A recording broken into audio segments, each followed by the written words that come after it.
It's exactly where I want to start. It's not the film that they're going to turn on and feel proud of, some inefficiencies in this game, but a road win for a young team, a young quarterback, and a young head coach going into a bye makes such a difference, JJ. Yeah. Talk to me about that. Just texted with a Bears source who called it a character win.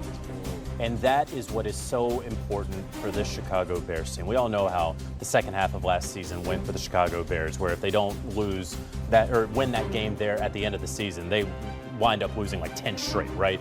They are now beginning to win games in Caleb Williams' second year and Ben Johnson's first year as a head coach that they would not. 100 times out of 100 they lose this game last year or the last 3 years. No doubt at all about it. So this is a huge character win, a character building win for this entire organization. Anyone who is a Bears fan, like the man to my left, understands that. If you've watched enough Bears or if you've just seen some of their lowlights lately, you know this is not a team that is supposed to win this game, where they were picking off Geno Smith so often, and then they were still down, right? We were watching that game, we're like, wait, shouldn't they be up by like 10 right now? And they win this game by hook or by crook. Congratulations to the Bears. The way that a team can fill in spaces, the complementary football that we talk about, sometimes it's start and stop dudes, the way it was in this game. What did you see in that effort where it was sort of defense now, offense now, they never got on the same page, but still found a way? And that's when you get contributions from all three phases. Sometimes it's not going to look pretty, but it matters when you get it, right? We saw special teams at the end with the block. We saw 3 interceptions by the secondary. We saw Caleb with a 2-minute drill go down and take the lead with a touchdown score. DeAndre Swift with a run. A big scamper for Caleb Williams on that as well. Explosive run. So, again, you said it, Moose, when you turn on the film, you're going to be like, it wasn't pretty, guys, but we got it done, right? At the end of the day, that's all that matters is getting the dub.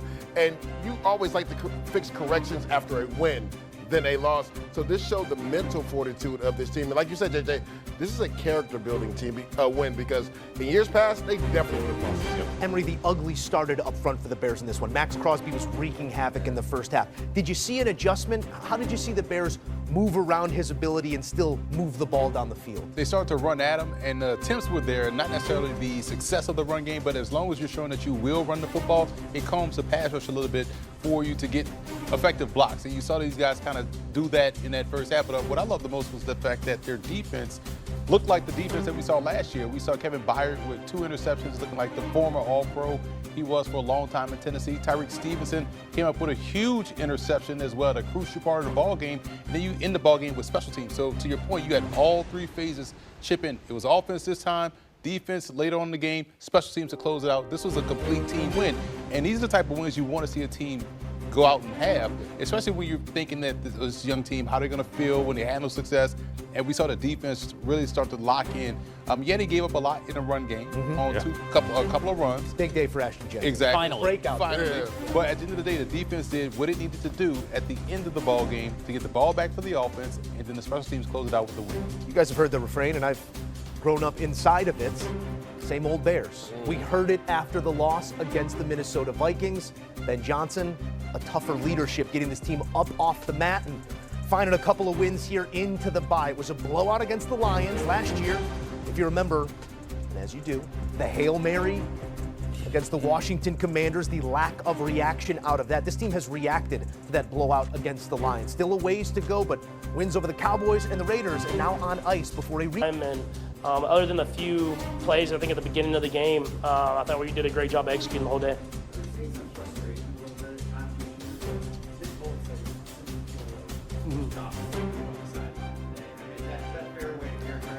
Yeah, I mean, obviously when you have success, it's just we've been working extremely hard and we want to have success, and we've been just making little mistakes here and there, and that causes frustration. But at the same time, we've been learning from them, and we'll learn from this game. I mean, I think early in the game, you saw the one to Juju that got tipped at the line of scrimmage, and then the other field goal that we had. I mean, there's stuff that you can learn from every game, win or loss, and I think I've been proud of the guys and how they've responded and want to be even better every single week.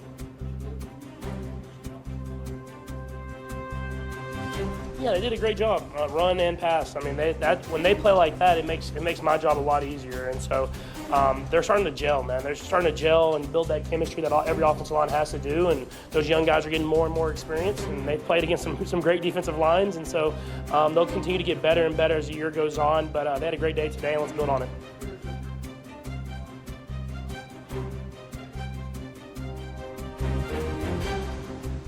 Yeah, I mean, I think the weeks prior has been something that's been important to me, is seeing that I can sit in these pockets and make these throws and get to my third progression, fourth progression, and stuff like that. Even the play to Juju, I mean, that gets tipped. I mean, that's third progression, and you see the pockets, it's clean, and having that confidence in them, it's pushing me to be better. And I thought we did that today, and let's continue to do it. Yeah, no, I mean, obviously, we were praying for Chris, and we love him, and we're just happy to have him here, and so that we can be his brothers and support him. And I think it made guys step up and want to play even harder for him, because for him to want to be back here with us and at times that he's in right now, it speaks to the brotherhood that we have in the locker room.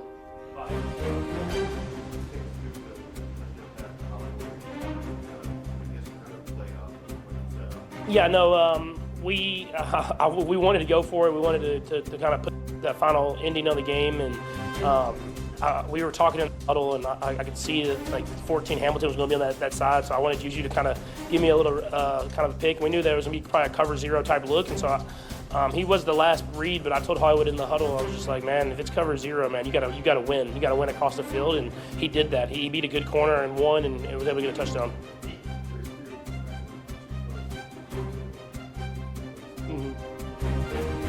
Yeah, the deep one on the sideline, it was just Worthy beating this guy. It was man coverage. He won, and then giving him the throw down the field and letting him go up there and make a play. I think people, like I was talking, they think he's just speed, but he's a guy who can do it all, man. He can go catch those footballs over the top, and he can be physical and use his body as well. And so good to get him going early in the game and kind of have that threat for the rest of the game. I missed him like right after that. I think he was a little tired, but he just I'm not playing a few games. But you showcase that in the deep stop route he runs. He has a wide variety of routes he can run. And then the one to Trav was cover zero. We knew it was cover zero. And then it's about your guy just winning a one-on-one. And I'm gonna give my guys chances down the field. And Trav's shown for years that he can win those matchups.